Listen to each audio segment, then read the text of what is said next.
দেখুন জামাত নেতা কি বললেন।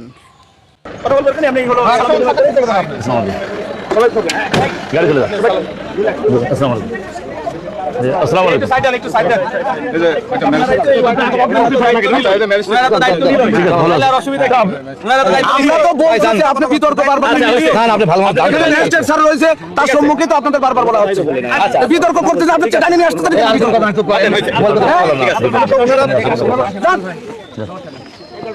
সমস্যা আছে সমস্যা এখন আমরা কি করব? আমরা এলাকা কিভাবে আমাদেরকে প্রচার করতেই হবে, তাই না? প্রচার করবেন, কি করব? আপনারা প্রচার করবেন।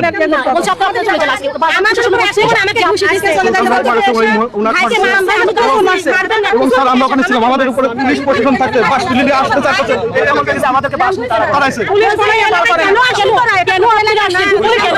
আর পারমিশনে আপনারা আচ্ছা শোনেন, প্রশাসন দায়িত্ব নেছে, আমরা ধৈর্যের পরিচয় দিচ্ছি, প্রশাসন দায়িত্ব নেছে, আমরা সামনে চলে আসবো।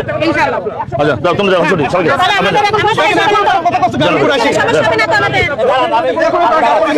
বাসে থাকতে পারেন না বলতে কি পাচ্ছেন আপনি? কি সমস্যা? প্রশাসন নিজে ছিল, নিজেই দেখছে। ভাই শোনেন, ঝামেলা হতো না। আচ্ছা ঠিক আছে, আমরা দেখতে পাবো। এবারে তোমার আমাদের মহিলা চলে যেত, শুনুন আমরা তো একই এলাকায় বসবাস করি, একই এলাকার মানুষ, তো আমাদের এখানে মনে করেন যে ভোট চাইতে সবাই যাবে। আপনারা আমার বাড়িতে, আমার গ্রামে শিমুল বিশ্বাস ভোট চাচ্ছে, আমার বাড়ির জালসায় শিমুল বিশ্বাস অতিথি, আমি অতিথি, আমি বললাম শিমুল ভাই আসছে, আমার পক্ষ থেকে তাকে ধন্যবাদ, আমি আগে বক্তৃতা দেবো, উনি পরে বক্তৃতা দেবেন।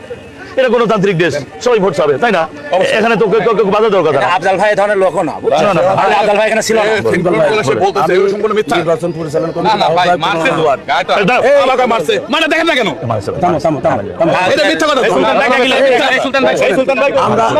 ভাই আমরা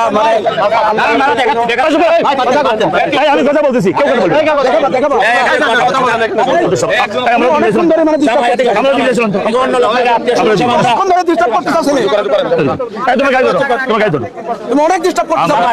আমরা একই এলাকায় বসবাস করবো।